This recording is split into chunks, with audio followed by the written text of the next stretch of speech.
IPL এর mega নিলামের প্রথম দিনে সর্বোচ্চ দামে রেকর্ড করেছেন শ্রেয়াস আইয়ার, ঋষভ পান্ত্রা। তবে সারপ্রাইজ যদি কিছু হয়ে থাকে তাহলে সেটা হচ্ছে ভেঙ্কটেশ আইয়ারের দাম। এবারের মেগা নিলামে তাকে 23.75 কোটি রুপি দিয়ে দলে নিয়েছে কলকাতা নাইট রাইডার্স। গত মিনি নিলামে স্টারকে যেমন বিপুল বেতন দিয়ে চমকে দিয়েছিল কেকেআর, এবার ভেঙ্কটেশকে সেই বিপুল দামে ফিরিয়ে চমকে দিয়েছে তারা। সঙ্গে ভেঙ্কটেশ আইয়ার হয়ে গিয়েছেন আইপিএলের ইতিহাসে সবচেয়ে বেশি দাম পাওয়া অলরাউন্ডার। নিলামের আগে কলকাতায় ছেড়ে দিয়েছিল তাকে, তখন কেঁদে আলোচনায় এসেছিলেন তিনি। রিটেন তালিকায় নিজের নাম না দেখে কেঁদেছিলেন ভেঙ্কটেশ। সে সময় তিনি বলেছিলেন, আমি ওই তালিকায় থাকতে চেয়েছিলাম, কেকেআর আমাকে প্রথম সুযোগ দিয়েছে। আজ যা হয়েছি এই দলের জন্য।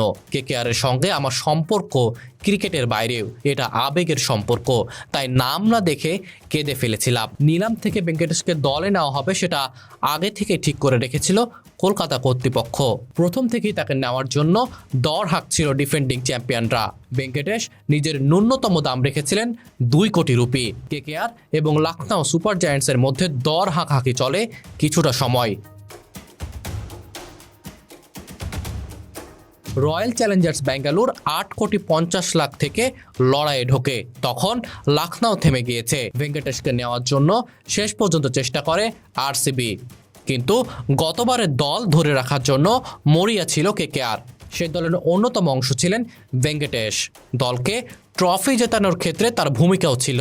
15 ম্যাচে করেছিলেন 370 রান, 4টি অর্ধশত রান করেছিলেন। তাই দল রিটেনশনের সময় তাকে না রাখায় কেঁদে ফেলেছিলেন ভেঙ্কটেশ।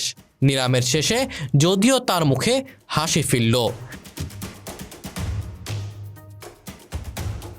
দাম বেড়েছে ভেঙ্কটেশের। 2011 সালে 20 লাখ রুপিতে তাকে কিনেছিল কেকেআর। পরের বছর তাকে ধরে রাখে কলকাতা। 8 কোটি রুপি দিয়েছিল সে সময়। এবারে তার দাম বেড়ে হলো 23,75,00,000 রুপি, যা বিরাট কোহলির থেকেও অনেক বেশি। আগের থেকে ভেঙ্কটেশের দাম বাড়ল 15,75,00,000 রুপি।